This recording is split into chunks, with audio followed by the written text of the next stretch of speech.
The sea gnawed at the rotted pier below the Iron Victory as Jon Snow stepped onto Hardhome's splintered jetty, the bitter salt spray clinging to his black cloak like frozen tears. Gray water slapped against barnacled pilings. Beyond them, a ragged armada of battered longboats and fishing skiffs rocked beneath a bruised sky. No watch brothers sang their arrival. No free folk cheered the promise of rescue. Only the wind keened, thin, hungry, spiteful, as though mourning lives not yet lost. He drew Longclaw from its fur-lined scabbard. The Valyrian steel felt alive beneath the wolf-head pommel, a silent promise forged in fire. Beside him, Tormund Giantsbane sniffed the air and spat. "Stinks o' fear," the wildling muttered, his red beard matted with brine. And something worse behind it. Dolorous Ed advanced with a lantern raised high, its glow painted ribs of half-sunken hulls and the pier's skeletal timbers. Refugees clustered in shadows. Women clutching infants, stooped men wrapped in threadbare furs, children whose eyes had forgotten how to dream. They shrank from the watch cloaks, not from hatred or suspicion, but from the bone-deep hopelessness of those who had outlived mercy. Jon's voice carried through the fog. "Gather what you can, food, blades, warm clothes. We sail at first light." Silence answered. A child's cough echoed like a cracked bell. Somewhere inland, dogs howled, their barks strangled mid-cry.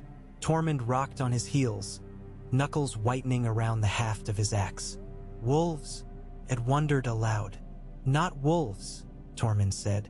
"Listen close." The wind shifted, faint at first, then nearer. The clatter of dead things dragging iron nails across stone.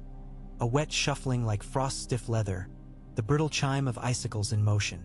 Thousands of feet, none living. Jon scanned the shoreline.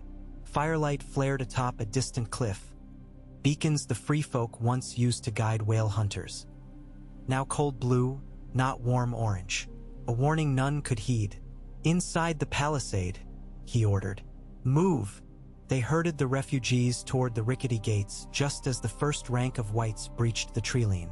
Hunched silhouettes broke from the gloom, limbs askew, jaws slack, a rustle of ice in empty eye sockets. Some war knights watch blacks long since torn, others the furs of clans who had fled the Frostfangs.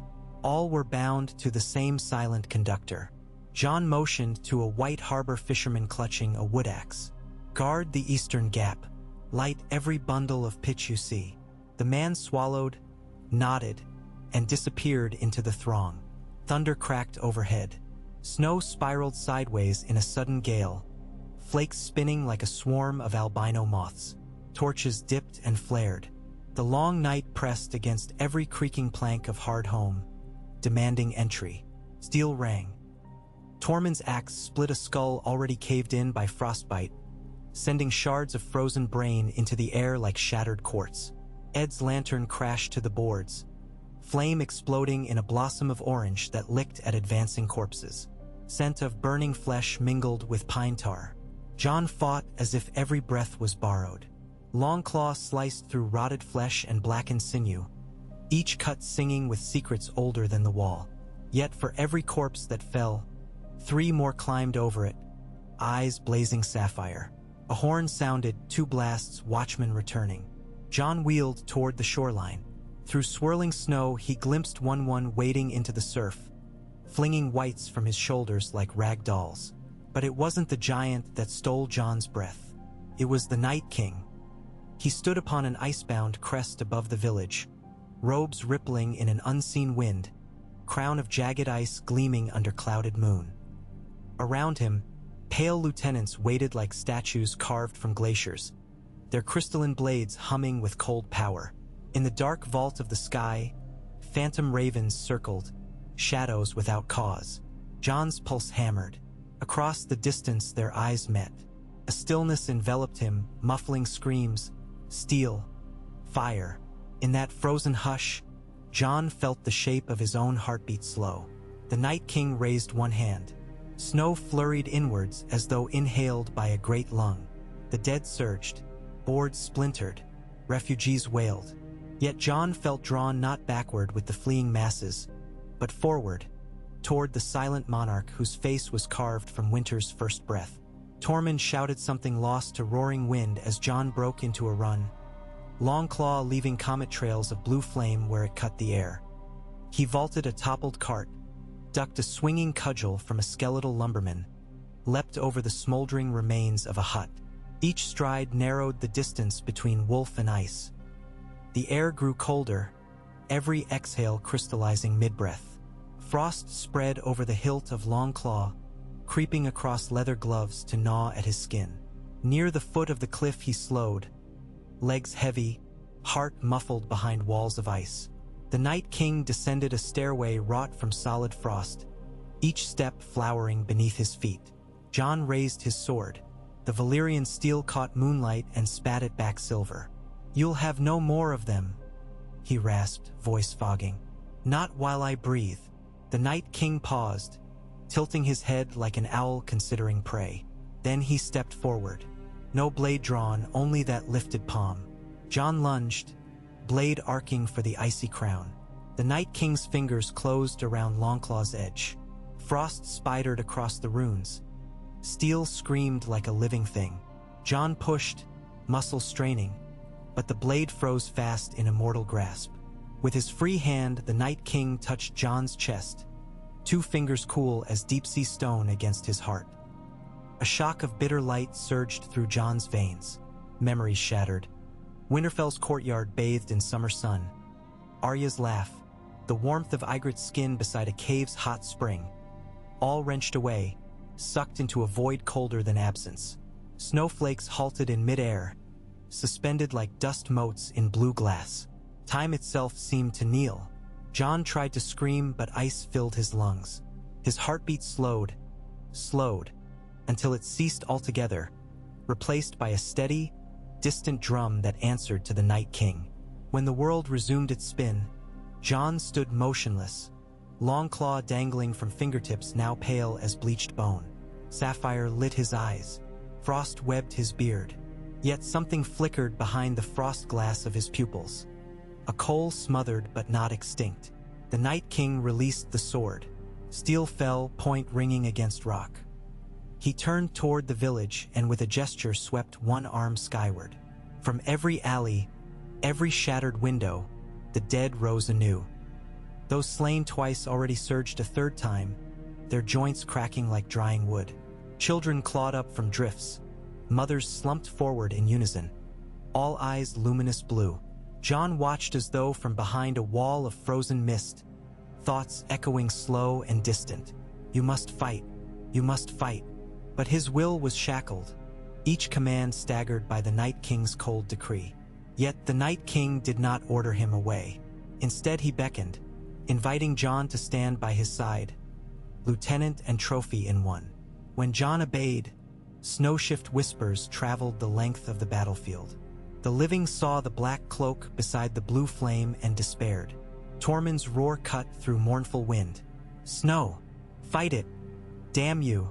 Jon's throat opened, but no words formed. Frost crackled across his tongue. All he could offer his friend was silence, and a single step forward that set fresh terror rippling among the survivors. The Night King raised both hands. Dead men marched. A tidal crunch of bone and ice advanced toward the sea where the longboats waited. Torches guttered out. Oars were abandoned. Refugees spilled into freezing surf, some choosing drowning over the certainty behind those blue eyes. One by one, black sails fell. Ships burned where pitch caught, sending pillars of flame licking at falling snow. Smoke swirled among the resurrected until ember and ice danced together like star-crossed lovers. Jon moved in that dance without command. Something within him recoiled, screaming behind glass walls, but his limbs were puppets for a frigid puppeteer. He lifted Longclaw, now rimed white, and pointed toward the quays. A chorus of wights plunged into the water, pushing charred hulls back toward shore, dragging lifeboats onto gravel. Escape was denied. On the shore, Ed swung a torch, trying to keep panicked free folk from stampeding into deeper water. A gaunt fisher girl stumbled.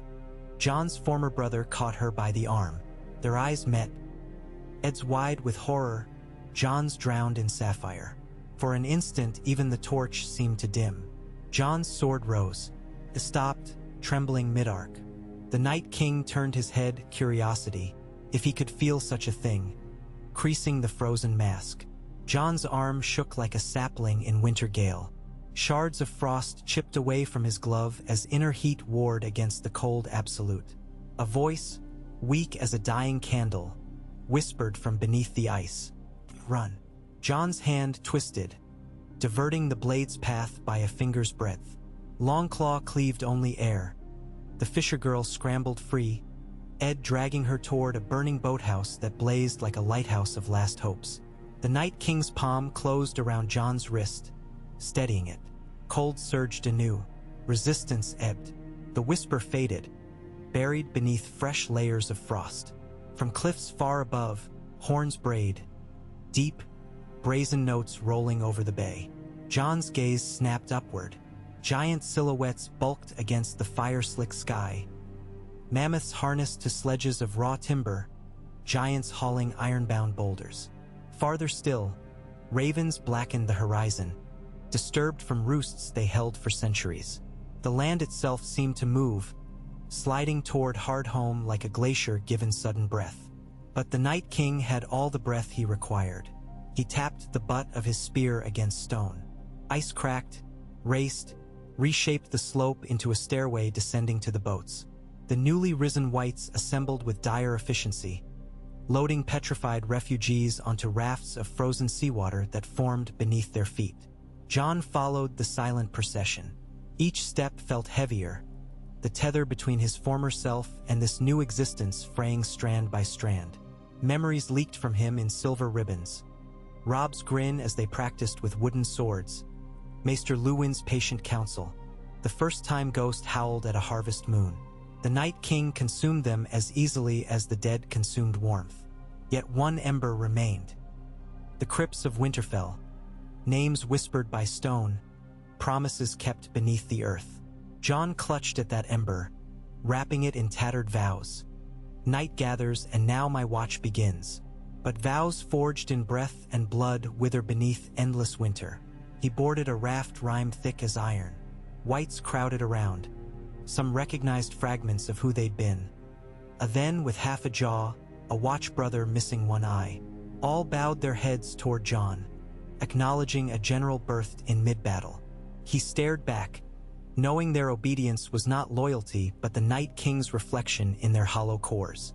As the raft glided across an unnaturally calm sea, Jon looked back at Hardhome. Flames licked the village but made no dent in the advancing cold. Above the tallest watchtower, the Night King paused, gaze fixed southward, toward the wall, toward realms of men who still believed themselves safe. And Jon Snow, once Lord Commander, felt a shard of triumph, not his own, bloom in his chest at that distant sight of towering ice. The wall would fall. He could see its death in 1,000 branching futures, frost cracking from base to crest under the weight of endless dead. He could taste the silence that would follow, a hush deeper than the snows of Skagos, a hush to blanket the world.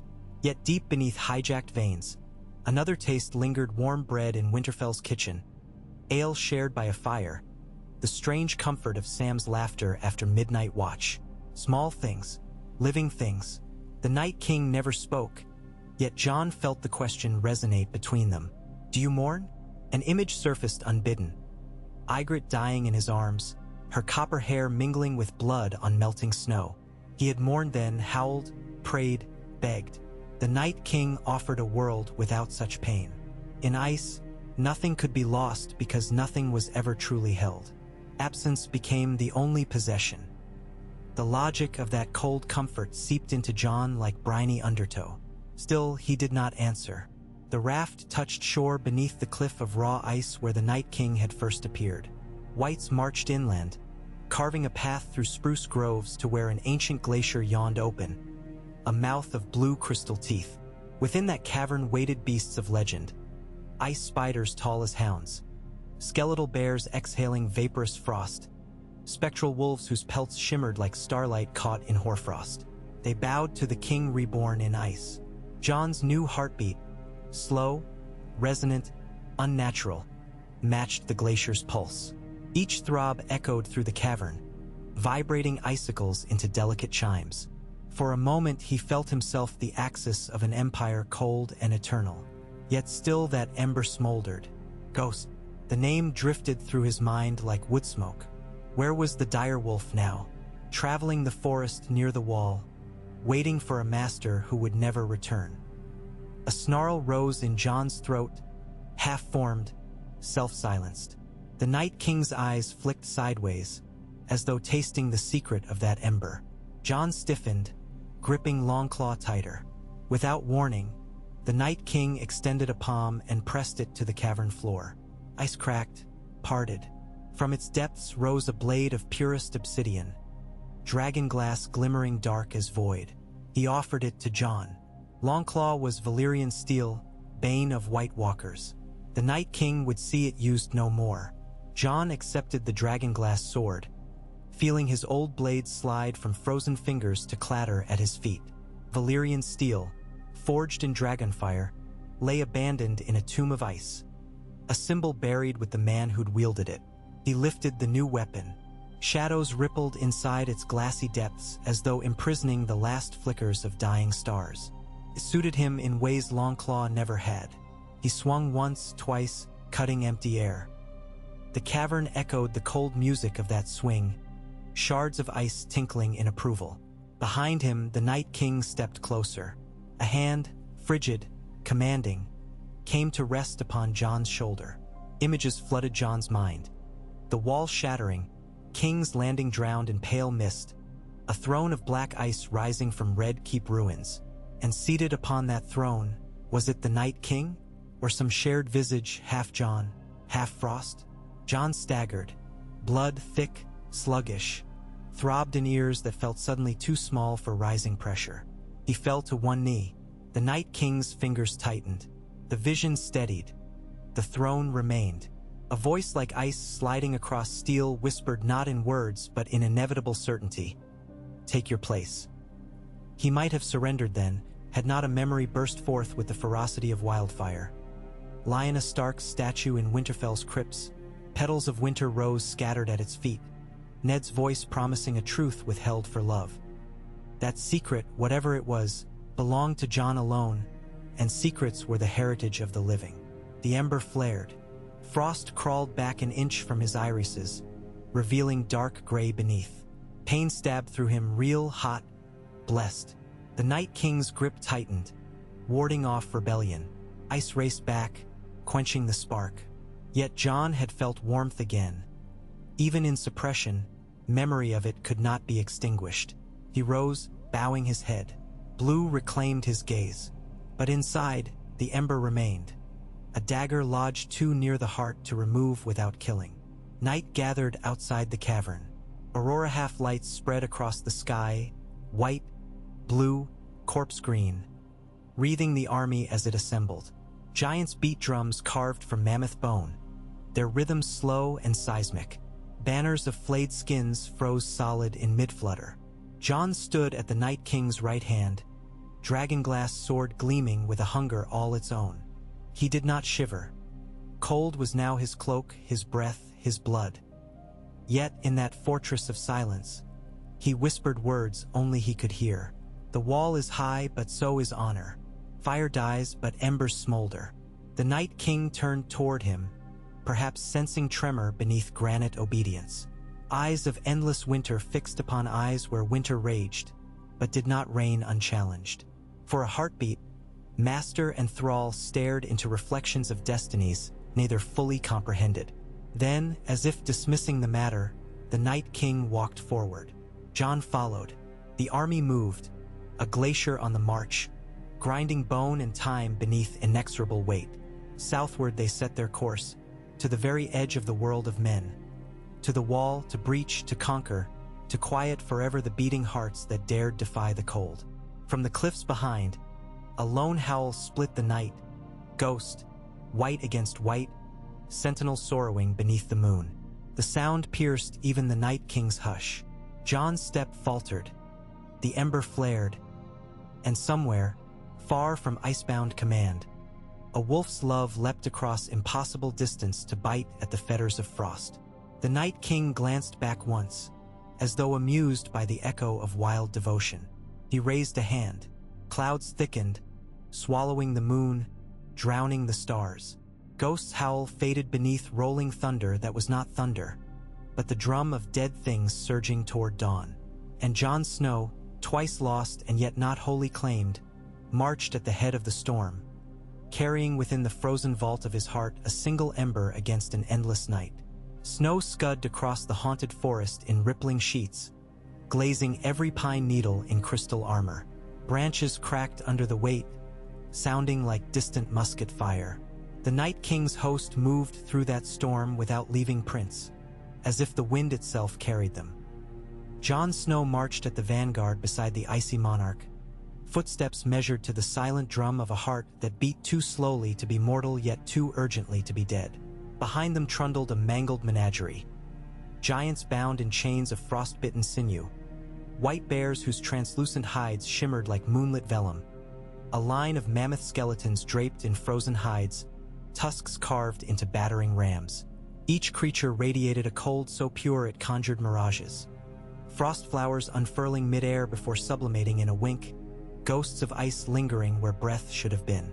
Further back, thralls by the thousand shuffled in ragged cadence, weapons of rust or bone clacking like cicadas. Among them stalked the White Walkers, tall and spare, blades of crystal propped on armored shoulders that glittered with trapped auroras. Jon's dragonglass sword swung at his side, humming softly whenever he drifted near one of the Night King's lieutenants, as though the black glass recognized its kindred in those cold sovereigns. But the hum was faint compared to the roar inside Jon's skull, memories battering weakened walls, pleading for passage.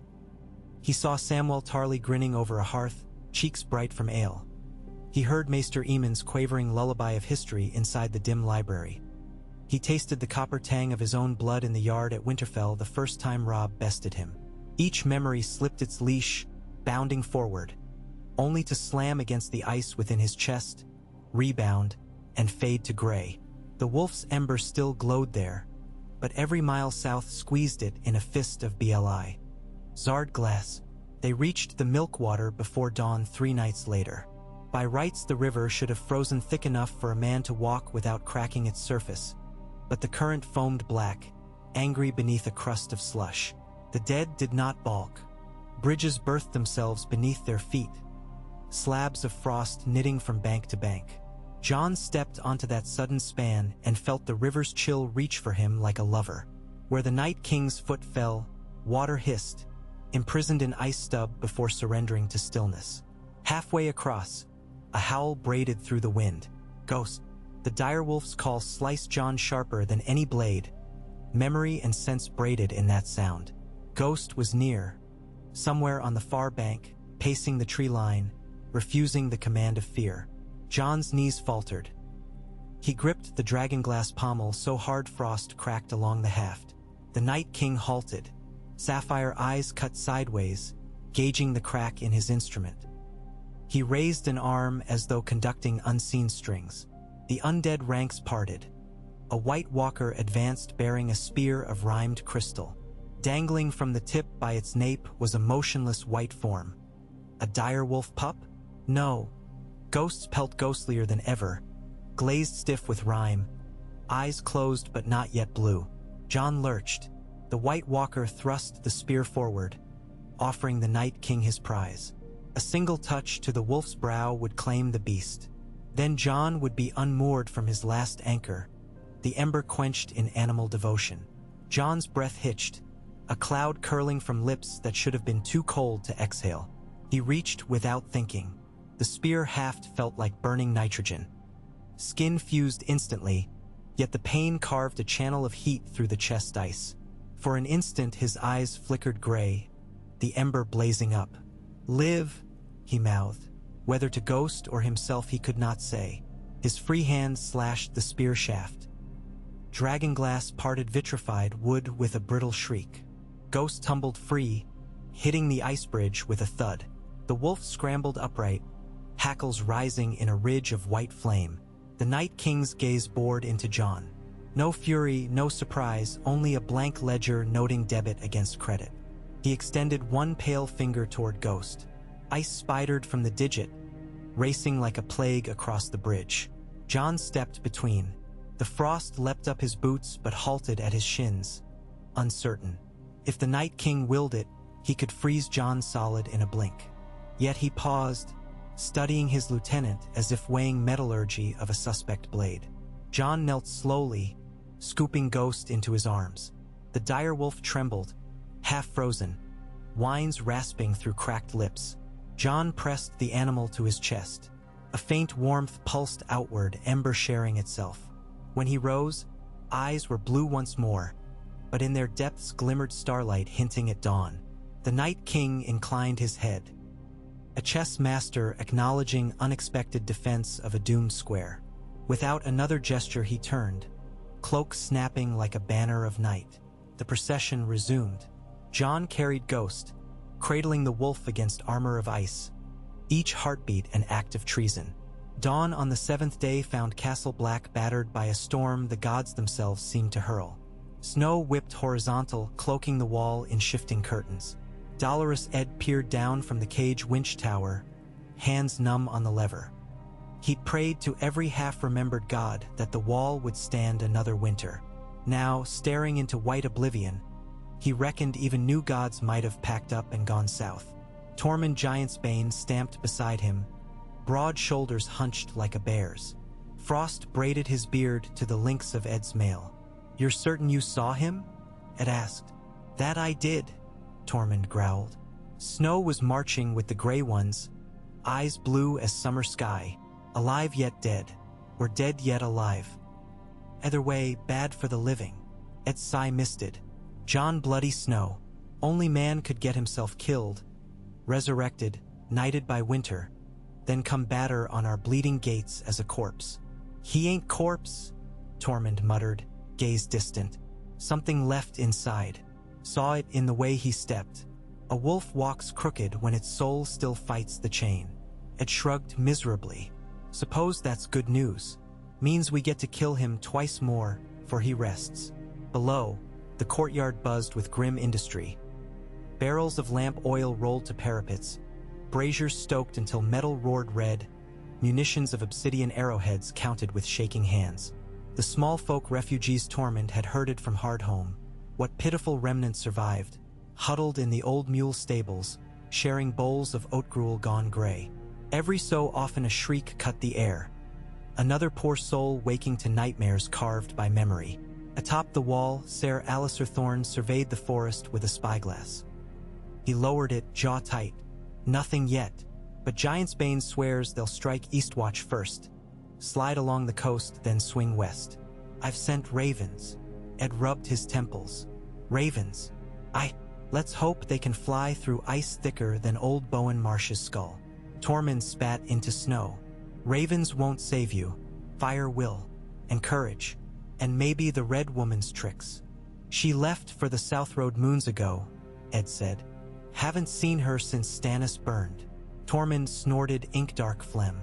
"Flame Woman always returns when stakes are ripe. Fire loves a finale." He wrapped a fur mantle tighter. "Keep your hearts hot, crows. Winter's king comes tonight." South of the shivering sea, Melisandre stood at the mouth of a lonely pass, face upturned to an iron sky. She breathed frost, but the ruby at her throat shone warm.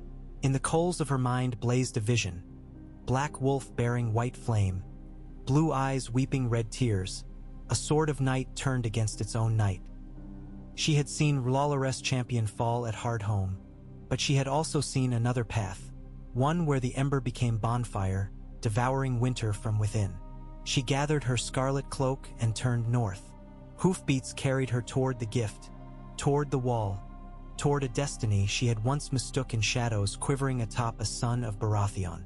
Perhaps the true song of ice and fire was still being written, stanza by burning stanza. Night fell early over Eastwatch by the sea.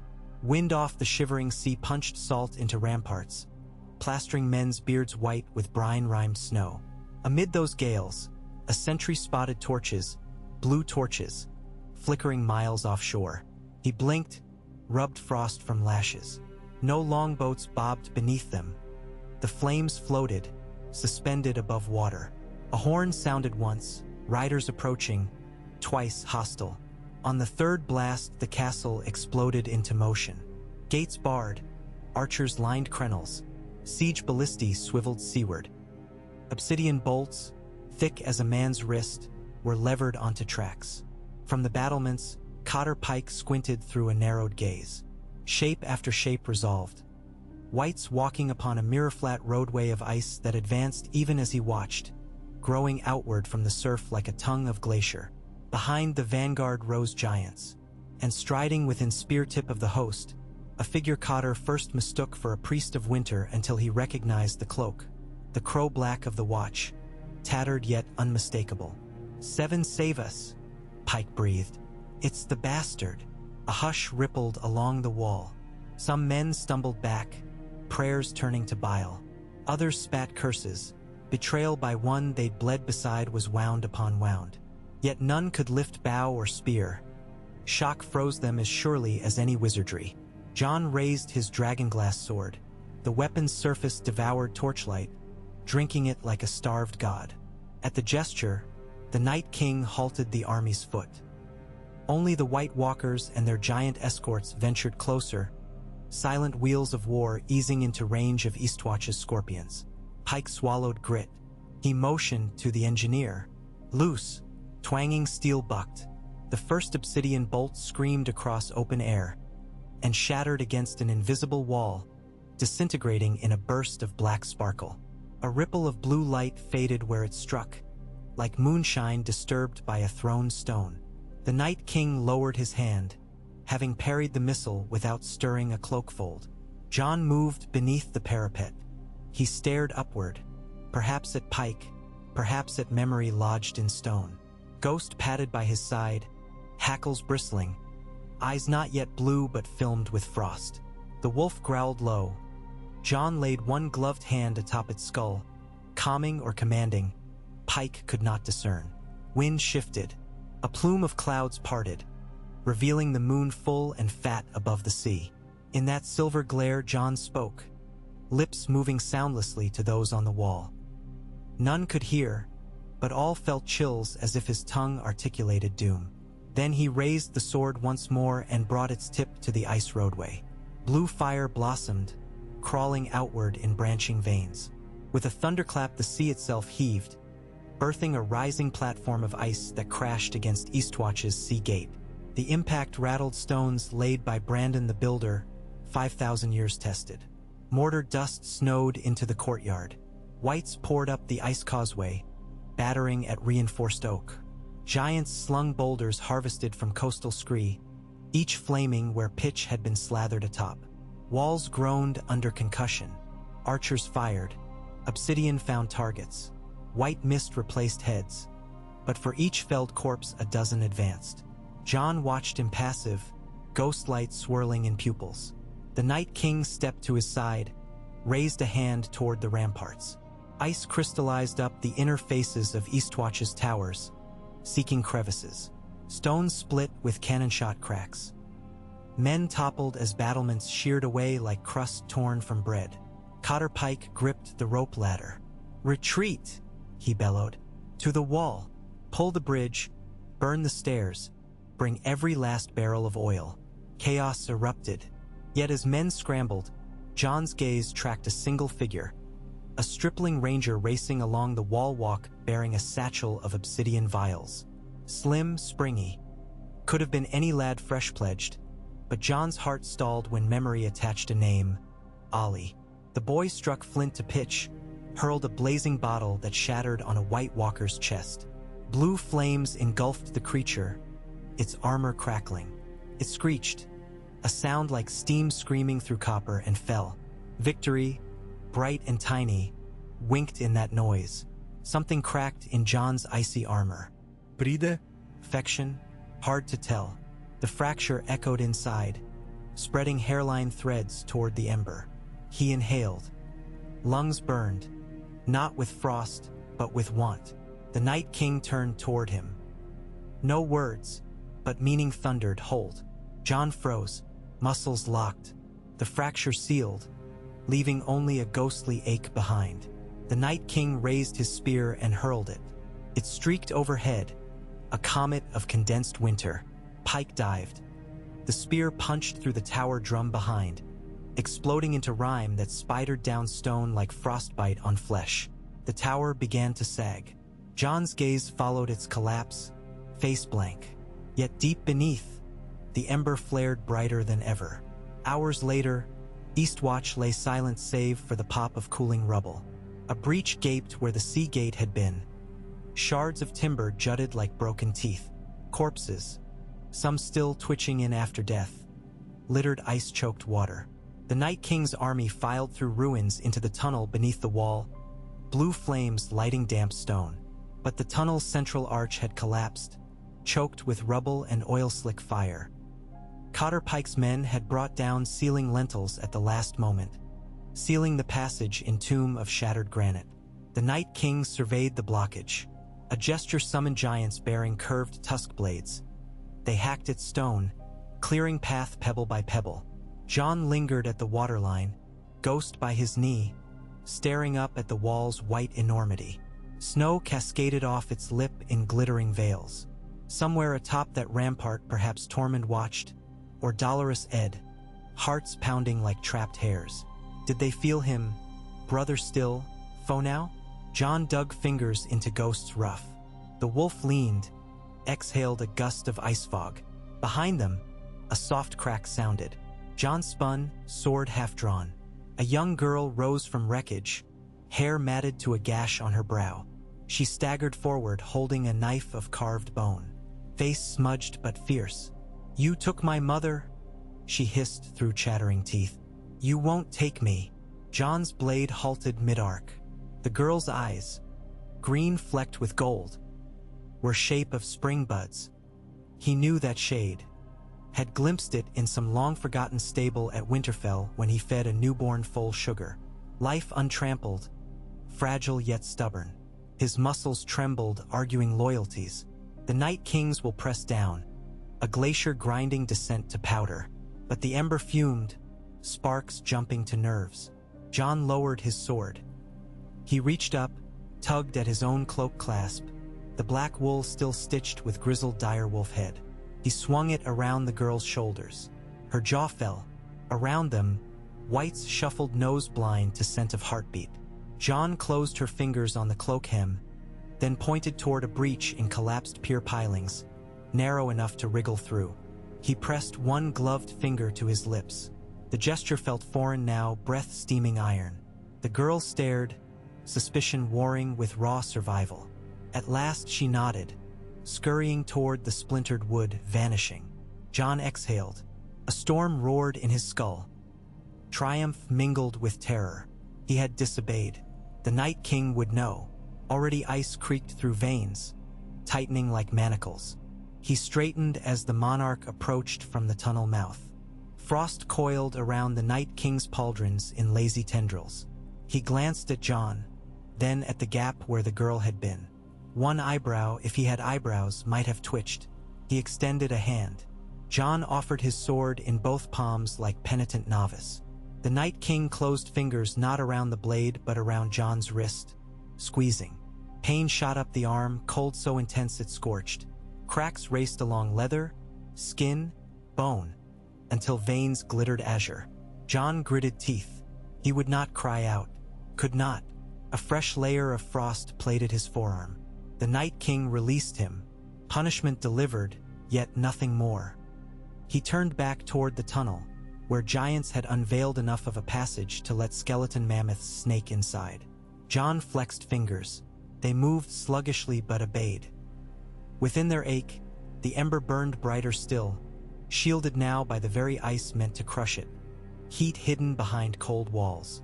He glanced to Ghost. The wolf's eyes remained amber, though rimed at edges. Together, they followed the army into the wall. At Castle Black, candlelight jittered across the map table in the Lord Commander's solar room that still smelled faintly of Jon's pine soap and parchment dreams. Dolorous Ed leaned on the table, eyes sunken. Beside him Tormund paced like a caged sabercat. Opposite stood Melisandre, red hair snared in a single braid, ruby pulsing with an arrhythmic heartbeat of its own. "I saw him," Ed rasped. "King John, if titles mattered to whites, marching beneath the wall. Eastwatch's tunnel breached, but blocked. Not for long." Melisandre's crimson gaze flickered. "The skulls in the flames showed this road. I once thought the prince that was promised rode a stag banner. I was wrong. The prince may wear ice now, but his fire has not forsaken him." Tormund halted. "Speak plain, witch. Is Snow savable, or must we put an arrow in him?" "Both," she answered. "Save him with arrow of fire. Only flame purified can free his soul. Pierce the heart while calling upon R'hllor. Steel alone enslaves. Fire restores." Ed laughed bitterly. "So we kill him but hope he wakes on this side of death, rather than the wrong one." Tormund cracked knuckles. "I have faith in the wolf. Always lands on his feet, that bastard." Yet worry gnawed his expression. A horn sounded one blast, rider approaching. They rushed to the yard. A black horse lathered fever foam, collapsing as its ranger slid off. Benjen Stark, face gray, eyes haunted. He coughed ice crystals. "Benjen," Ed gasped. "No time," Benjen wheezed. "Night King passes under the wall within hours. He digs at its roots with frost magic older than men. Fire alone can weave stones shut." Ed gestured helplessly. "We've oil, torches, dragon glass. No dragons." Benjen's gaze shifted to Melisandre. "There may yet be one." He tugged a satchel from saddle. Inside, a dull red gem the size of a child's fist, veined like emberglass. Heart of a fire worm from the Shadowlands. Its heat rivals dragon flame when woken by the right words. Melisandre's lips parted. "Azor Ahai's relic," she whispered. She closed eyes, whispering syllables older than Valyria. The gem pulsed, heat welled, snow beneath it hissing. Flames flickered inside as if a serpent coiled. Benjen shoved it into Ed's hands, pushing blame with gift. "Place it at the tunnel's center. Seal stones behind. Fire will drink cold." Ed stared. "And the bastard?" Benjen's jaw tightened. "If you see him, remind him who he is." Tormund snorted. "I'll remind him with my fist if need be." They set to work. Oil barrels dragged, tunnels lined with pitch-soaked brush. Melisandre traced glyphs on rock with smoke-black ash, each sigil glowing ember-orange before sinking into stone. Above, the sky cracked with sheet lightning, though no thunder followed. The Night King had begun his deeper sorcery. Jon shuffled beside mammoth tusks through the wall's bowels. Ghost padded ahead, ears flat. Damp air condensed on frost plating Jon's shoulders, dripped in icy rivulets. Ahead, imperial silence. Behind, crushing press of countless dead. They reached the choke where men's sabotage narrowed passage to a ragged throat. Giants hammered, rocks split. Through gaps Jon glimpsed torch orange, heard mortal voices echo. A single figure darted among the debris, Ed, perhaps, hauling a glowing bundle. The Heartstone, its radiance made whites recoil. A white walker lurched forward, raising crystal spear to shatter both stone and bearer. Jon stepped involuntarily. Dragonglass sword met crystal spear in clash that spat shards of midnight and sky. Sparks, fiery red, not icy blue, fountain sprayed. The walker reeled, gauntlets scalding where the sword grazed. Jon pivoted, blade cleaving through its neck. The crystal head tumbled, shattering on flagstones. The rest of the corpse imploded in snow dust. Shock rippled through both armies. Jon stared at his own hands, had moved without order, reflex born of training with Ser Roderick. The Night Kings will battered in outrage. Ice locked Jon's spine, forced him still. It seized moment. He rolled the Heartstone under rubble, ducking back as whites surged. Jon could not prevent. His muscles quaked, but the mantic force gluing him to silence held. The stone reached a cavity in fallen rocks. Melisandre's glyphs ignited. A ring of runes flared bright as sunrise. Heat blasted outward. Whites at the fore shriveled, moaning steam. Giants roared, one fell, tusks gouging limestone. The Night King strode forward, raising arms to weave counterfrost. For a heartbeat Jon's limbs were his own. He whistled, sharp, rising. Ghost leapt, burying fangs in a White Walker's calf, dragging it down. Jon hurled the dragonglass sword into the channel of molten air the Heartstone birthed. Blade became comet, spinning end over end toward the glyph circle, where heat met ice in wheezing equilibrium. It struck stone, driven like a stake. The runes exploded. Fire roared up the tunnel, incandescent, devouring frost barricades, whites, and Jon alike. He felt skin sear, ice melt, heart pound double time. Pain, glorious, human, flooded nerves. The ember became blaze. With a sound like a mountain collapsing, the passage imploded. Wall stones shuddered, grinding into new alignment. Granite fused with dragonfire heat, rehardened into glassy rock impermeable to winter. Silence followed, except for a single gasp. Jon lay half-buried under rubble inside the watch's side, cloak aflame. Ghost crouched over him, licking charred cheek. Gray eyes opened. He coughed smoke. Blood, hot and red, spattered snow. Pain radiated like dawn.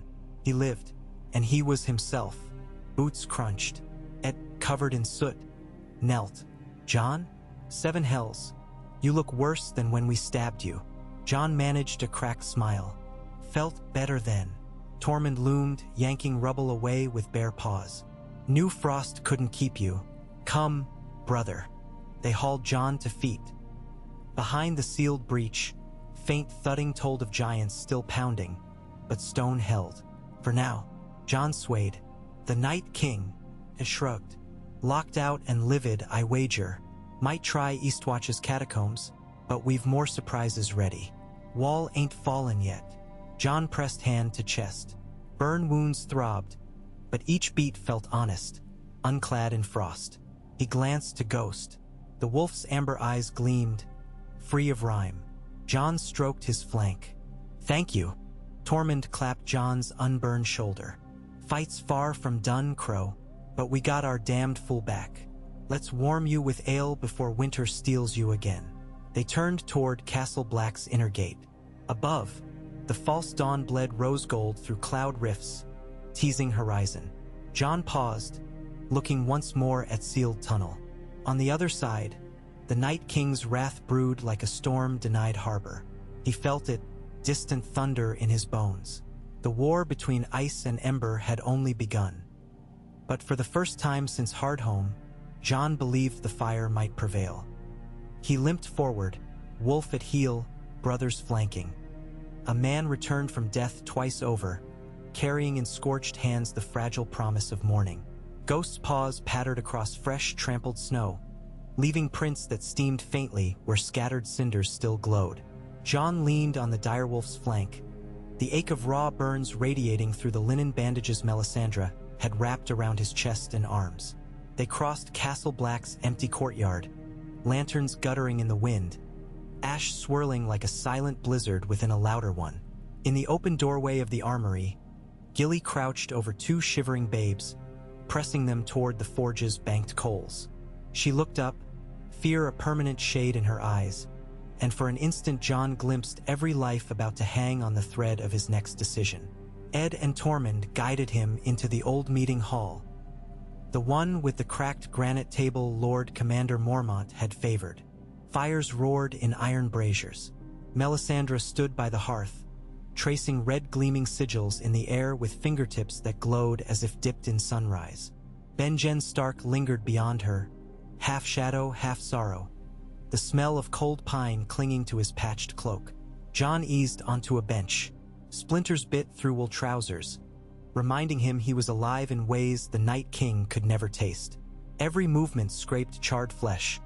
Pain shouted with each breath. He welcomed it, chainmail against the lure of numbness. No one spoke for a long moment. Wind hammered shutters, sending snow spirals through gaps. Outside, the wall boomed like a drum, giant's clubs or the ancient ice itself, Jon could not tell. Benjen broke the hush. The breach is sealed for now, but frost is creeping deep into the wall. Old spells are failing.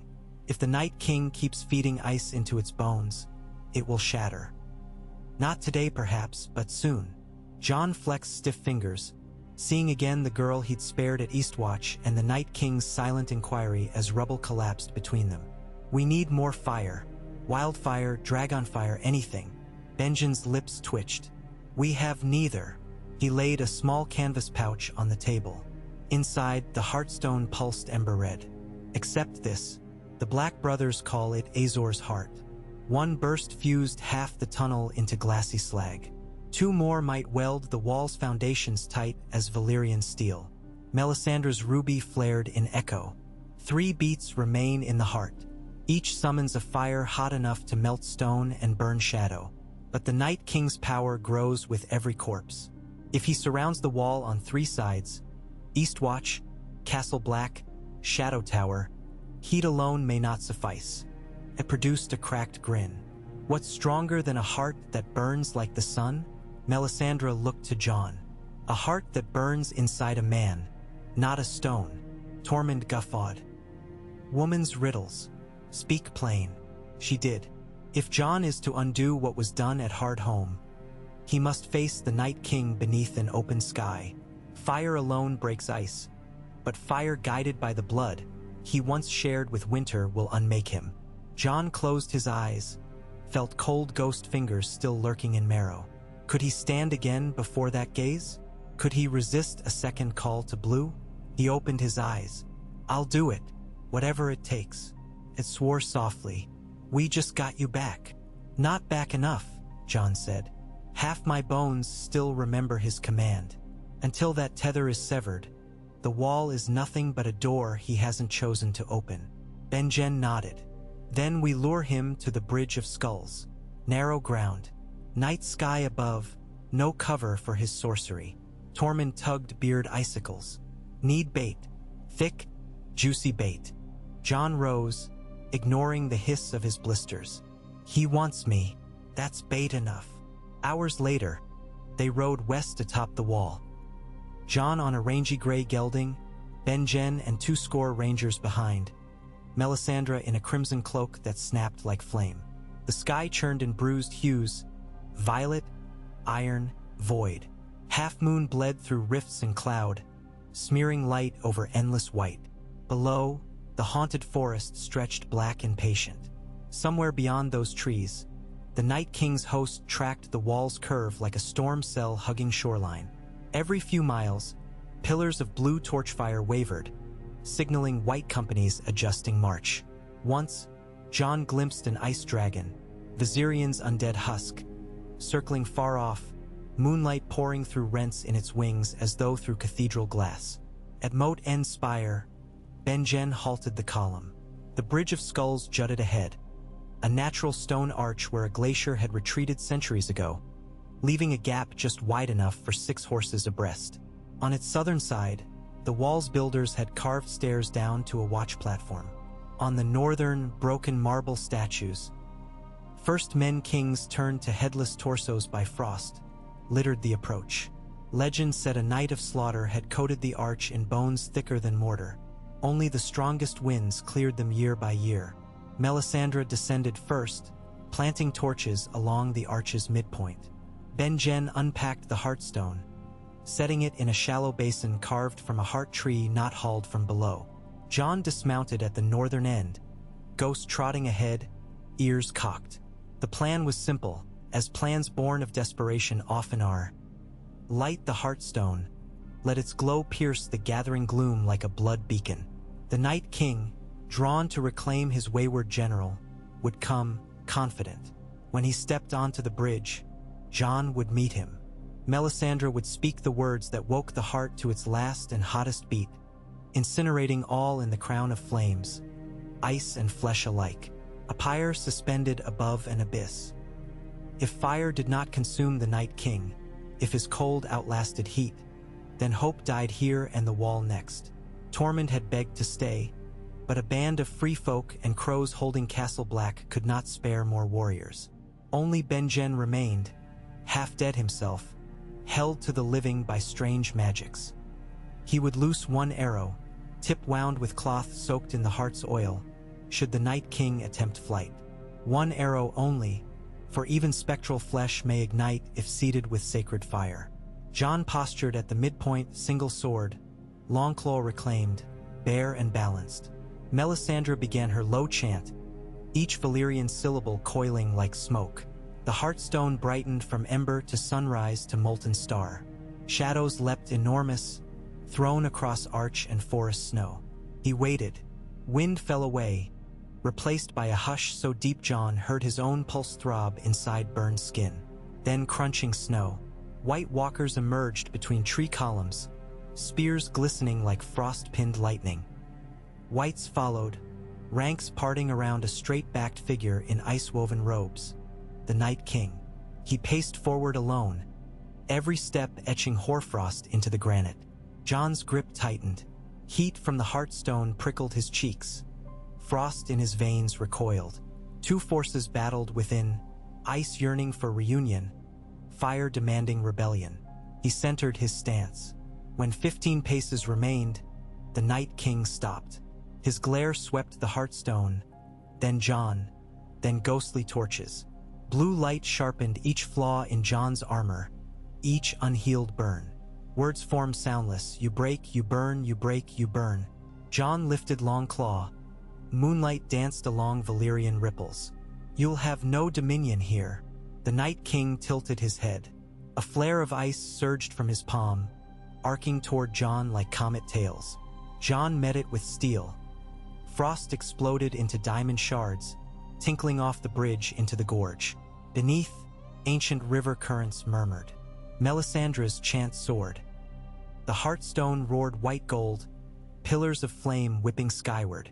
Cinders swarmed around Jon like fireflies. Ghosts snarled, for backlit crimson, eyes twin lanterns. The Night King advanced, unhurried until he reached the inner halo of heat. Frost steamed from his brow ridges. Cracks snaked down ice plate.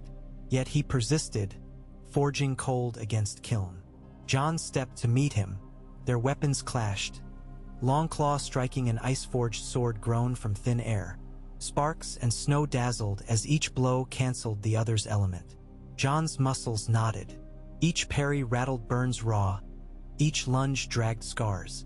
Yet something blazed higher than agony. An old vow, spoken in a yard of Winterfell, whispered later on a pyre in the gift, renewed when Black brothers stabbed him. He was the sword in the darkness. Tonight darkness wore ice. The Night King thrust. Jon slipped aside, pivoting inside guard. Blade kissed ice armor, carving shallow trough. Frost smoke bellowed. The Night King answered with palm to Jon's chest, cold pierce. Jon staggered, knees creaking. For an instant blue seeped into his pupils. But flame gusted from the heartstone, licking up Melisandre's arms. She screamed ancient words.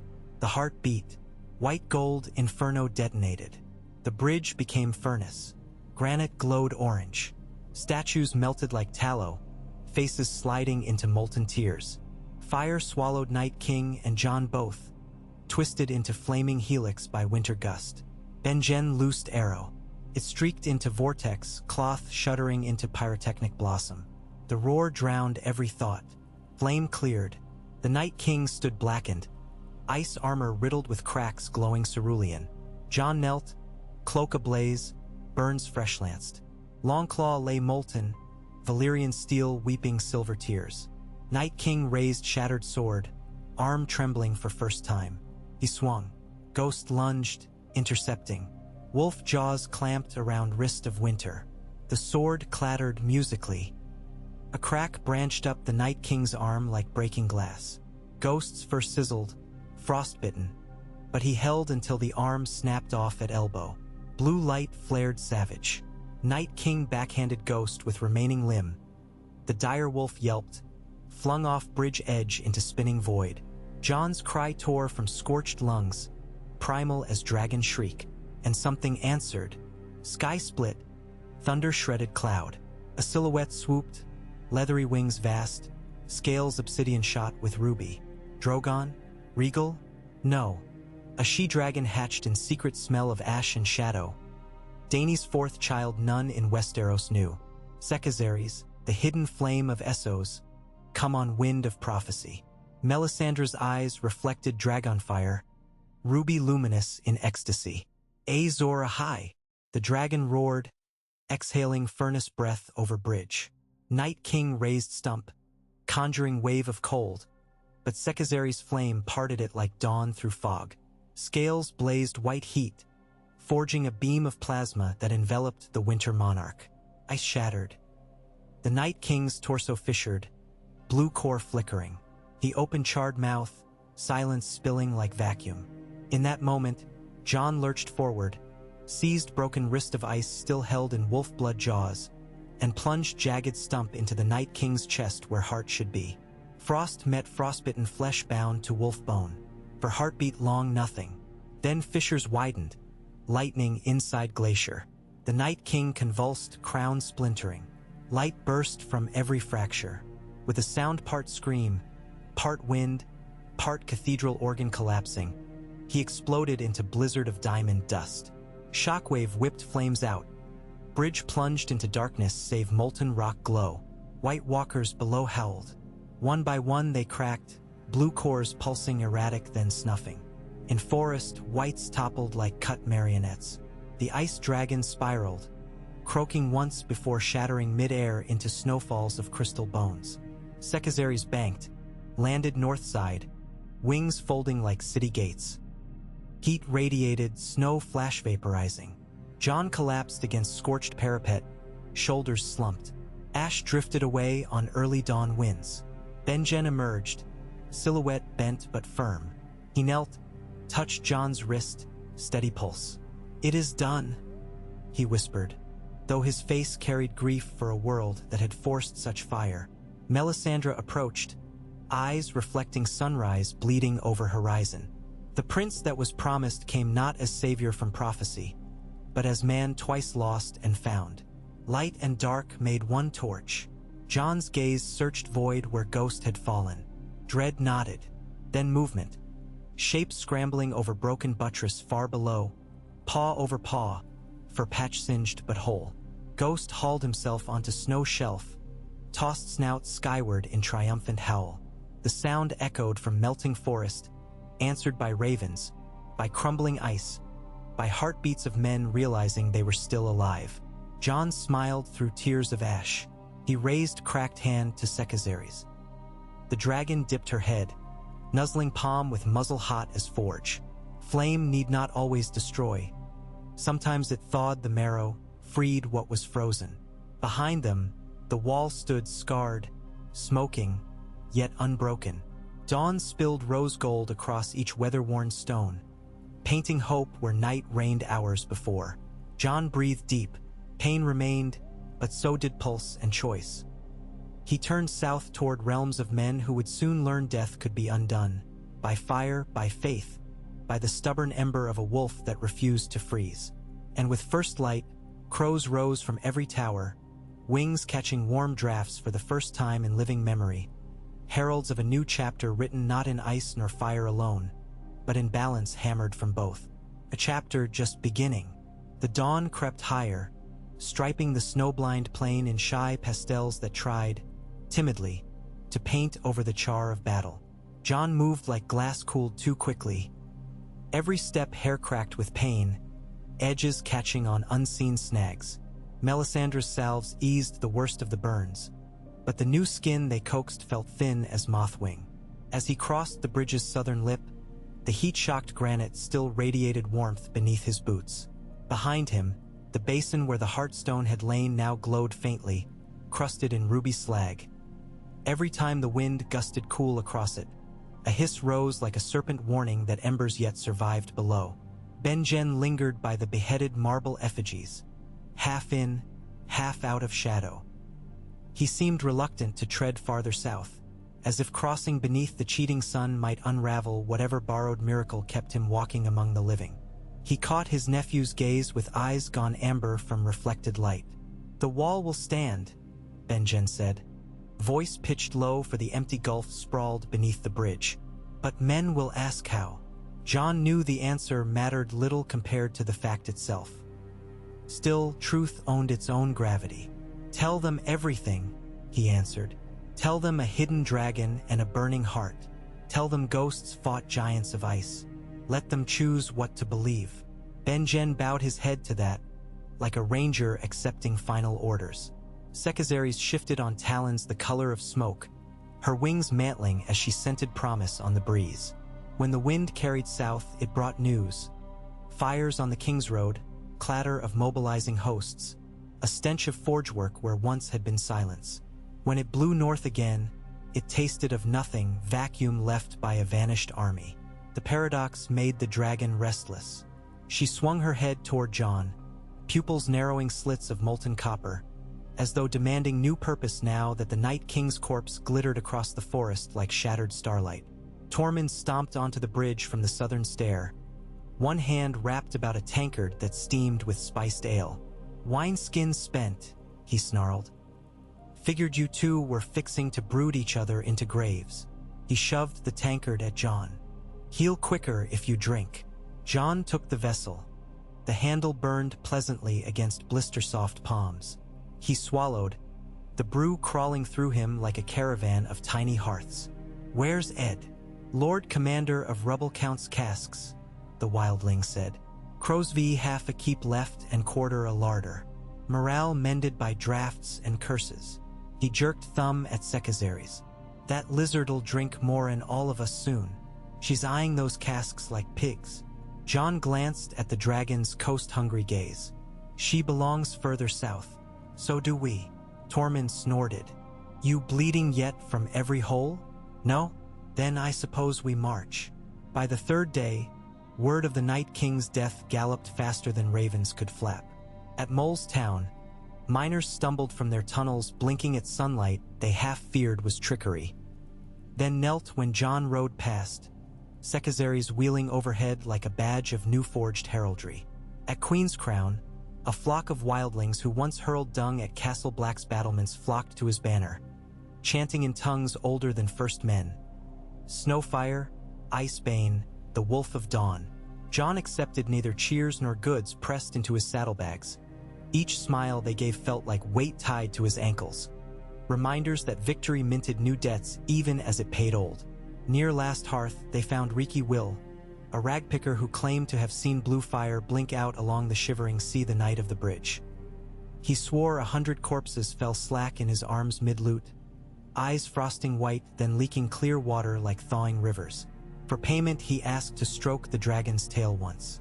Sekizares allowed it, though with a rasp of warning from her fanged throat that sent the ragpicker scampering. When Jon asked why she'd permitted the touch, Melisandre only smiled thinly. A beast of fire must remember the warmth of lesser sparks lest she devour the world to feel alive. The closer they rode to Winterfell, the more the realm quickened. Columns of small folk trudged roads scoured months earlier by ice raiders, bearing sacks of oats or onions bound for castle stores. A village elder presented Jon a jerkin embroidered with a wolf locked in combat with a snowflake. She had stitched it, by candlelight after hearing the tale. Jon accepted, though he would never wear it. It felt like wearing prophecy for clothes. Behind his smile, he wondered if there were any garment left that fit the man he had become. When they crested the ridge overlooking Winterfell's broken towers, Ghost bounded ahead, white blur dissolving into dusk. The dire wolf was barely healed. Patches of singed fur still peeled away in flakes, yet he moved as though longing had poured new sinew into his frame. Jon watched him race beneath the portcullis, and with that sight his own ribs loosened. Some doors would always open for ghosts. Inside the courtyard, Arya trained with the Braavosi short sword she called Needle, sparring against Brienne beneath the weirwood's pale gaze. She paused mid-thrust when Ghost barreled into the practice yard, tumbling her into snow with exuberant greeting. By the time Jon dismounted, she had Ghost's muzzle between her hands, whispering secrets into silver ears. Brienne saluted Jon, helm tucked beneath arm. "You've traded one impossible legend for another, my lord," she said, eyes flicking to Sekizares, who crouched beyond ramparts sniffing Dreadfort smoke still curling from last night's hearths. "I'd rather trade legends for grain," Jon answered. "But the world writes what tales it likes." Sansa met him beneath the broken tower that once housed Brandon's fall. She looked older than moonlight now, edges honed by siege and rumor. Yet her eyes softened when Jon bowed in greeting. "They say you died again," she murmured. "Please stop making me hear that." "I will," he promised, though the words tasted uncertain. How could he pledge not to die when death seemed as restless around him as wind? She drew him into an embrace, careful of bandages. Over her shoulder he saw Arya jogging up, Ghost at heel, Tormund trailing with tankard raised in salute. For a heartbeat Jon allowed himself to believe the world might stitch whole. Sisters safe, brothers alive, the night defeated. But Melisandre's ruby pulsed beside the weirwood. She watched the reunion as a scribe watches poets, searching for the turn where joy will crack and truth seep through. Jon met her gaze, and in its ember depth saw unspoken future. Fires yet demanded, oaths yet to burn. 2 nights later, a raven winged in from Dragonstone. Its message bore Daenerys' seal, a 3-headed dragon black on red, and 3 lines of high Valyrian. "I heard the sky scream fire. I felt a daughter call her mother. I sail at dawn." Jon traced the ink, pulse fluttering. He had never met Daenerys, though her dragons had scorched half his nightmares. Now she crossed thin seas to a north still singed from winter. He wondered which vision of him the tidings carried. The Oathbreaker who bent no knee, or the Corpse King who betrayed flesh, or the Wolf of Dawn who slew winter's god. He doubted even he knew. A council gathered in Winterfell's hall.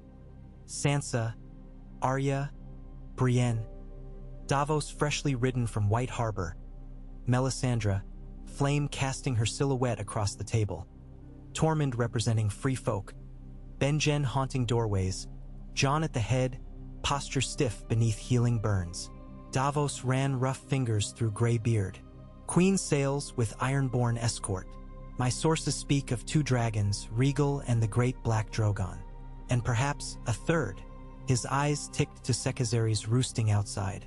"She'll see the dragon and demand whoever controls it," Arya said, voice like flint. "No one controls Sekazari's," Melisandre corrected. "She chooses her rider, and she has chosen none yet." Sansa folded hands. "Daenerys seeks alliances. She lost much of her Unsullied and Dothraki at Meereen when plague spread. She needs northern grain, northern steel, perhaps northern myths to bind lords who fear foreign queens." Jon exhaled. "We give grain if we can spare. We give steel if it saves our people from southern wars come north. And we offer myths only if we choose to live them." He looked around the table. "I will meet Daenerys at White Harbor. I'll bring Sekazari's." Tormund barked a laugh. Dragon sniffing dragon. Could be love, or the worst kind of spitting. Benjen's voice drifted. "Remember, the Night King is gone, but his echoes remain. Pockets of whites still wander. White walkers may have shattered, yet their sorcery lingers in bones of the land. If Daenerys hungers for conquest, she may try forging those echoes into fear." Jon nodded. "Then I must show her flame can heal, not only burn." The ride to White Harbor carved a path through thawing countryside. Rivers freed from ice leapt quicksilver over banks. Fields of dead rye sprouted first brave shoots beneath soot. Jon rode at column front, bandages removed now, scars mottled red-pink where frost had once nested. Each mile he felt strength reconvene, sinew reknitting across furnace-seared muscle, marrow humming quiet as hive. Lost within that hum, he realized he no longer heard the echo of the Night King in his pulse. The tether was gone, replaced by a void that tugged only when he recalled the quiet of perfect stillness. He wondered if part of him missed it, the way a healed wound sometimes misses ache because ache once proved the flesh alive. They camped one dusk beside the weeping water. Melisandre tended small fire while Jon sharpened an iron dagger. Its stone rasp lulled him until Tormund settled with a sigh, staring into flames. "You saved the world, Crow." The wildling's tone carried reverence disguised beneath Aelgruff. Jon shook his head. "We saved a night. Morning waits to judge." Tormund spit into darkness. "Morning better not try. Giant's bane still here." He slapped broad chest. I'll wrestle any dawn. Jon smiled. I believe you. His grin faded. What will free folk do? Return north of Wall. The wildlings studied glowing coals. Some will wander. Others will stay where fields thaw. The world turned circle. Maybe circle broke. We follow cracks to new roads. He thumped Jon's shoulder. So do you, I think. Jon glanced at Sekizares, curled like a mountain beyond tree line. Maybe. Later, when camp quieted, Melisandre spoke from the dark. Your scars mirror the Heartstone's fissures. 3 pulses remain in its shell, 3 wounds on you. When Queen of Dragons comes, she will see reflections. Loss, fire, hope. She will ask price for victory. Jon threw twigs onto embers. What price? Trust, he considered. I can give that. The red woman's eyes shimmered. Trust is hardest coin to earn again once spent. Spend wisely. White Harbor bustled like hive in bloom. Ships from the narrow sea jostled for berths. Braavosi cog full of grain. An Ibbenese whaler, battered hulks bearing sigils Jon did not know. Black oil smoke curled from foundries where chainmail rings hissed in quench barrels. On the outer breakwater, crowds thronged wooden palisades, staring seaward. They whispered of silver sails glimpsed off the bar, of dragons glimpsed above breakers, of a wolf king who rode flame. Jon's column entered through Seal Gate. Manderly guards parted, eyes widening at Sekizares' shadow skimming parapet. The dragon refused stables, choosing to perch upon the widow's tower, claws sinking into decades of gull droppings hardened like coral. The stone groaned but held. Ser Davos met Jon in the court of the First Merman. She anchors beyond the harbor mouth. Her flagships show no banners but her sigil, and sails dyed black since Marine's rebellion. Jon brushed soot from cloak. How many fighting men? Maybe 2,000 unsullied left, a few hundred Dothraki. Enough to gut a city ill-defended, but not enough to hold a kingdom unwilling. Let's keep her unwilling at ease, Jon murmured. At noontide, Daenerys Targaryen came ashore. She wore dark riding leathers, silver filigree at throat shaped like twin dragons chasing tails. Regal circled overhead, green wings steady as kites. Drogon's shape kept distance across clouds, a black mountain drifting. When Daenerys dismounted a white mare, her hair, silver braided, spilled like moonlight down back. She walked flanked by Missandei and Grey Worm. Her eyes swept Jon first, then Sekizares, then Jon again, puzzling connection. Jon stepped forward. He bowed, not low as serf, but as lord acknowledging sovereign equal. Your grace, welcome. Daenerys studied his burns. They say fire licks but does not gulp you. It gulped, Jon said. I survived. She acknowledged with tilt of chin. A rare breed. Her gaze flicked to the sky where Regal and Drogon lazily orbited. She is yours. Jon glanced at Sekizares, who rumbled as though laughing. She is herself. Daenerys' lips curved faintly. Then she and I share nature. Jon motioned toward the Merman's Keep. Will you dine? She hesitated, eyes scanning battlements for traps. Then she looked again at Sekizares, who crooned low. Whatever rumor passed between dragons assured her. I will. The feast of introduction proved austere, harbor rations stretched to feed refugees. Yet Daenerys praised saltcod stew as though it were Pentoshi honey duck. She observed Manderly's crippled garrison with concern, asked after orphan tallies, offered healers from her fleet. Jon appreciated gestures, but wariness flickered under her words like fish beneath ice. When she finally requested audience alone, he obliged. They met in the Widow's Tower top chamber, where window arches gaped like missing teeth. Sekizares perched on balcony edge, Drogon opposite on outer wall. Regal roost on shattered chimney. The night air hummed with dragon hearts. Daenerys rested palms on crumbled balustrade. I came to claim allegiance of the north, but I see a king already stands. Jon shook head. No crown. Maybe not upon your brow, but hearts place it. Her gaze softened. I know weight of myths, tried to wear mine like armor. It pinches. Jon exhaled white. I chased myths too, honor, brotherhood, Night's Watch vows. They nearly killed me, then real men killed me, and something colder tried to keep me. Daenerys tilted her head. Yet you returned. Why? Because life called my name with a wolf's howl, he said simply. She considered. I once walked into a pyre for 3 stone eggs. Fire did not kill me, cradled me, from ash-hatched children. She gestured skyward. What calls me forward is roar of their wings. Her eyes sought his. I would share that sky, but not by chaining another to throne's whim. Jon weighed her words. The North bled for kings who never cared. They will not bend easily. I ask them to stand beside, not beneath. Silence bloomed. Beyond walls, harbor bells told shift change. Jon remembered Melisandre's counsel. Trust as currency. He extended hand, burn scars modeled. Let's begin there. Daenerys studied the hand, then clasped. Her skin was cooler than he expected, wind-chilled, not dragon-hot.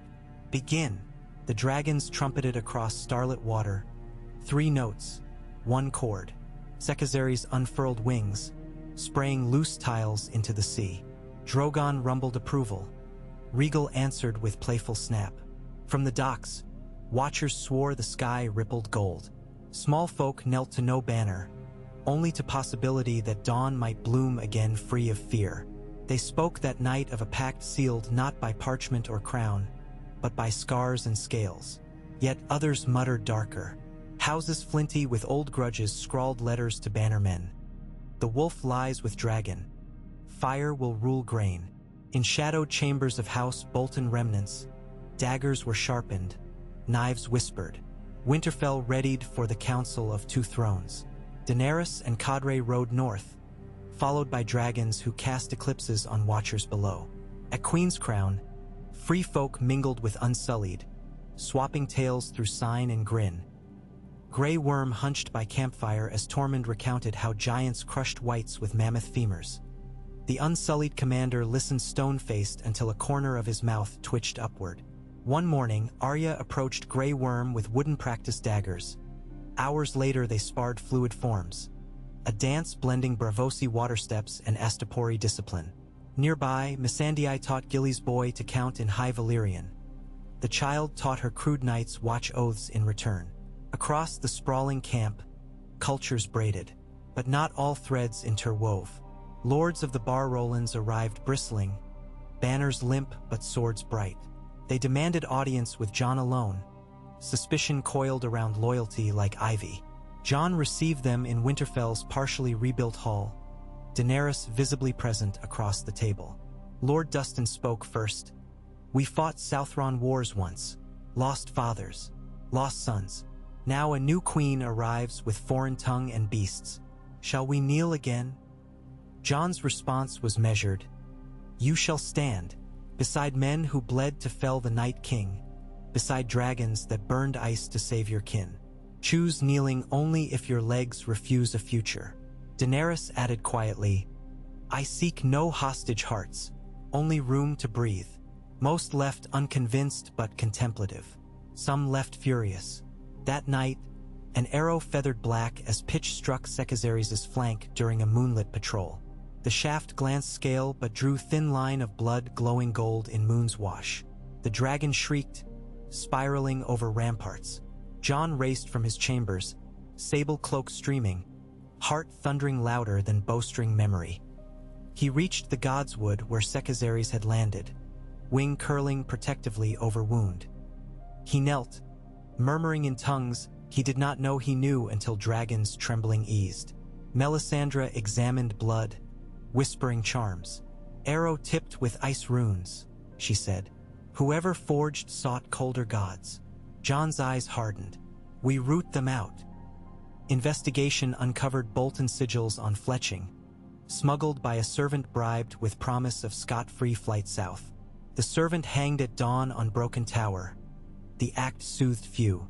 Jon knew vengeance was sowing seeds fertile for new night. He met Daenerys beside the weirwood where scent of char mingled with resin. Enemies multiply when power shares a bench, she said. fingers brushing trees' red leaves. Jon stared at arrow mounted above hearth. They fear what they do not choose. Daenerys touched the bark scar where Bran once fell. Fear feeds shadows. Let us feed dawn instead. She raised gaze. Fly with me. Where? Everywhere they hate. Let them see sky gilded by alliance, not ash. Jon hesitated. He thought of village elders stitching coats, of small folk kneeling to possibility. Then he thought of arrow glancing scale. We show them. The first tour soared over Deepwood Motte, where Riella Glover gasped as twin dragons banked low, their riders exchanging salute with her archers but breathing no flame. The next pass looped the Dreadfort's gutted yard, where surviving Boltons scuttled like rats beneath burnt parapets. Sekizaries coughed sparks across rubble, spelling message without words. We remember. At White Knife's delta, fishing villages waved nets. Daenerys directed Drogon to scatter silverfish in shimmering arcs across surf. A gift gleaned from a Braavosi tradition of luck. Children shrieked in delight. Each descent, Jon and Daenerys landed among startled crowds, dismounted, listened. Jon spoke of winter now ended, Daenerys of seasons shared. They broke bread, healed wounds of arrow and suspicion. Yet letters still fanned across Raven's wings, some praising spectacle, others branding it tyrant theater. Back in Winterfell, council tallied grain. Master Masons measured wall cracks. Maester Wolkan transcribed rumors from the south. Cersei Lannister rumored dead, murdered by brother's hand during riot. Stormlands in chaos after Lord Gendry claimed Baratheon name. Highgarden under regency of Lady Olenna's grandniece. Realm tilting like a wagon on uneven road. You could claim it, Davos said one twilight as Jon tended Sekizaries' mending wing. The realm adores heroes fresh from saving world. Jon scratched scale edges. Heroes belong in songs, not on councils where quills outnumber swords. True, Davos's grin was rueful, but songs can crown kings if minstrels sing them loud enough. Jon shrugged. Then I'll keep minstrels busy chasing dragons. Winter fell away. Spring cracked open seeds thought dead. In barrowfields once crusted in hoarfrost, green spears pushed skyward. Melisandre meditated atop the wall ruins. Ruby dim now, satisfied sacrifice complete. Benjen rode north one dawn, saying only, the trees still whisper. I must listen, before vanishing into fog. Daenerys walked Winterfell's gardens with Sansa, discussing governance. Taxes reduced during famine, justice tempered for reformed free folk. They disagreed fiercely but found respect. Arya sparred Grey Worm daily, each bout ending with laughs as rare on his lips as petals on winter rose. Jon's burns faded to pale etchings like maps of rivers that once flooded. Scars no longer pained. They itched whenever Sekizaries soared, as if tugging him airborne by invisible hooks. He often climbed her back at dawn alone, gliding above mists to remind himself he still breathed. One sunrise he found Daenerys perched on the Godswood rampart, hair unbraided, whispering Valyrian lullaby to Rhaegal circling overhead. She looked smaller, vulnerable. Jon approached, offering flask of honey mead. She accepted. I dreamed of fire when I burned stone eggs, but last night I dreamed of snow melting into blossoms. Jon smiled. Spring will do that. She studied him. You carry winter in scars and summer in eyes. The realm needs both. He shook head. The realm needs farmers sowing, children laughing, traders trading. Guided by the living. And what are we? He considered. Living reminders. His hand brushed hers. She did not pull away. Perhaps reminders need each other. Jon looked at Sekizaries coiled in courtyard, at Drogon sunning on rookery roof at Rhaegal soaring. Perhaps. A month later, word arrived that King's Landing faction led by Councillor Qyburn had raised pyromancers to recreate the Night King's terror, using wildfire casks rigged with necromantic sigils discovered in vaults beneath the Red Keep. Claims verged on rumor, but fear quickened. The realm, still tender, might rip. Daenerys convened war council. Jon, Davos, Brienne, Sansa, Grey Worm.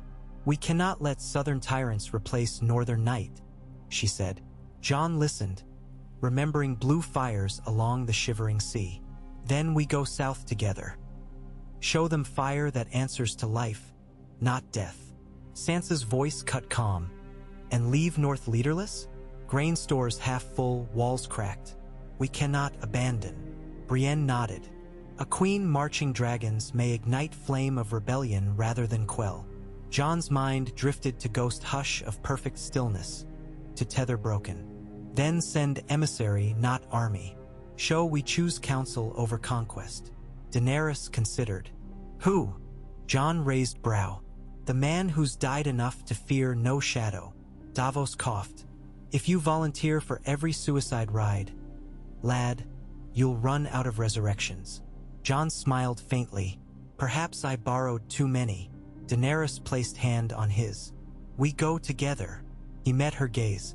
If 2 dragons fly, capital will quake. Let them, she said. But let them see our talons sheathed. She looked to counsel. We land outside, seek parliament. We demand surrender of wildfire caches. We offer rebuilding. Sansa's eyes narrowed, calculating. At length she nodded. Go. But leave me wardness in the north. I will hold. Jon clasped her forearm. You always did. When the dragons lifted from Winterfell, the dawn they parted seemed older.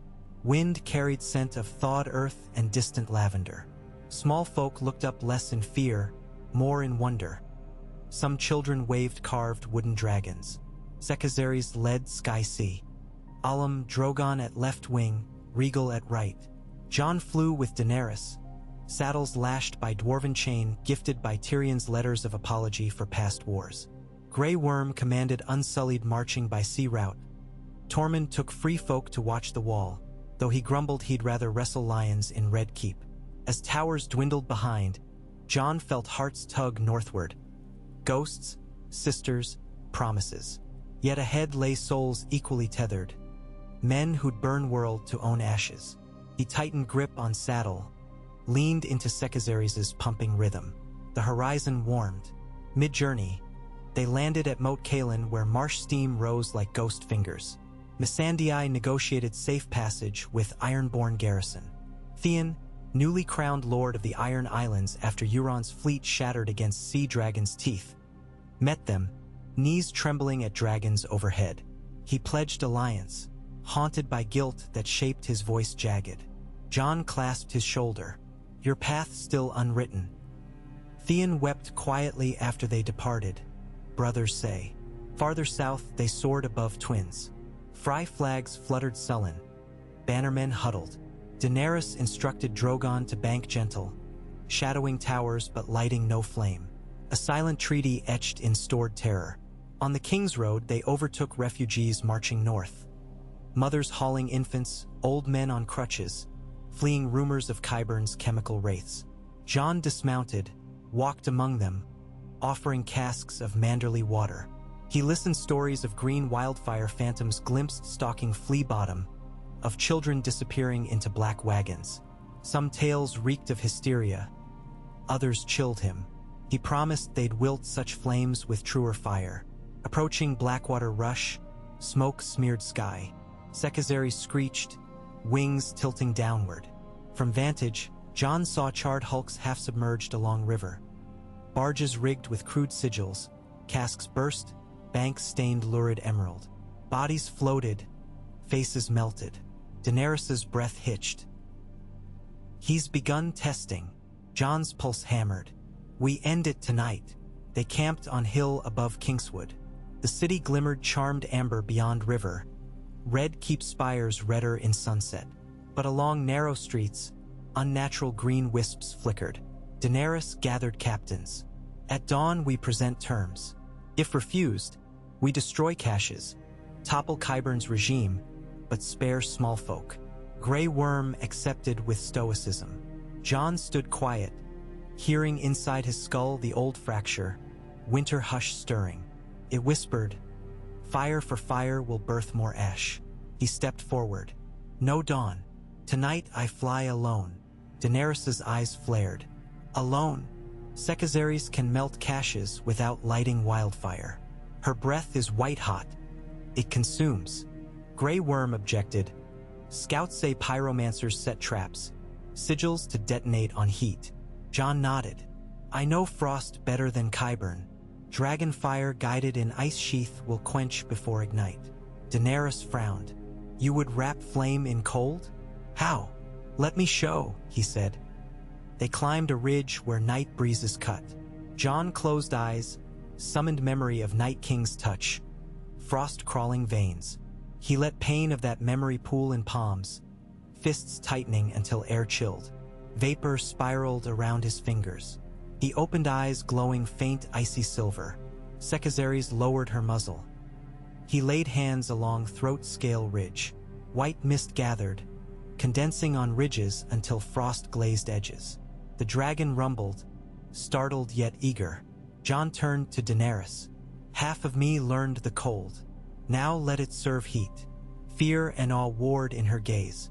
She stepped forward, pressed lips to his brow, ice and fire meeting in kiss that steamed. Return, she whispered. He mounted Sekizares, spurred wings. The night raid began with silent descent upon King's Landing's black cells, where pyromancers housed kegs.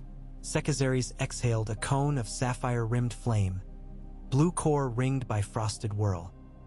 Wildfire jars flashed, then winked out as glass melted into vitrified puddles. Heat so intense chemical did not spark but transmuted. They moved rooftop to rooftop, each exhale carving channels of crystalline slag. Qyburn's men scrambled, spells misfiring. Some combusted from within as sigils reversed polarity. Above Flea Bottom, a barge loaded with barrels drifted toward piers.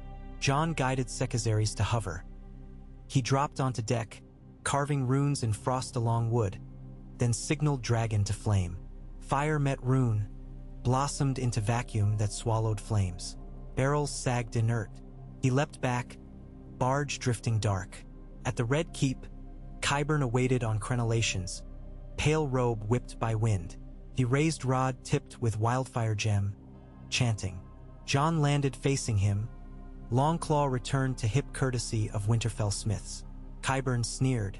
King of Ghosts plays with science he can't fathom. Jon drew sword. I fathom death. Yours will be simpler. Qyburn gestured. Rod pulsed green. Spectre shapes crawled from masonry. Wraiths of flame bound to sigils. Jon advanced, sword cleaving spectral torsos. They hissed, shrank. Sekizares, perched behind, unleashed frost-edged roar, dousing wraiths in inverse flame so cold they froze mid-scream, then shattered. Qyburn stumbled. Jon's pommel struck temple. Alchemist fell, rod rolling off parapet, exploding harmlessly mid-air in burst of green petals that fizzled. Inside throne room, a skeleton crew of gold cloaks bent knee rather than fight dragon looming through shattered roof. Jon ordered them to free prisoners, open granaries, and prepare to receive new governance at dawn. He mounted Sekizares once more, circled city. Green flickers ceased. Only normal fire lanterns dotted streets. He flew north toward hill where Daenerys waited. She watched as dragon descended. When Jon dismounted, she touched frost swirling from his armor. Ice wedded to flame, she murmured. He gripped her hands, both chilled and warmed. Balance. She nodded. Tomorrow we speak to lords. Tonight, he said. Tell people war is over. Daenerys strode to hill's edge, Drogon and Regal behind. She raised blazing torch. Dragons echoed roar. King's Landing's residents crept from doorways, gaping at trio of winged titans outlined by constellations. Over Silent River, Daenerys' voice carried, Your city is free from terror born of shadow. Tomorrow we rebuild in light. Across throng, a ripple of relief passed like sunrise. Some cheered, many wept, a few cursed. Jon understood all reactions. Behind, Melisandre's vision burned memory into dawn. Man who bridged fire and ice. Queen who tempered flame with mercy. Dragons who bore both. The night truly gone, but candles lit still, because night would always return. Between each dusk and dawn, living reminders must stand. Jon stood between Drogon's obsidian wing and Sekezares' smoke gleam, horizon-staining gold. Within his chest, ember and frost rested in fragile accord. He did not know if peace would hold, if scars would fade, if wolves and dragons could coexist past first bloom of spring.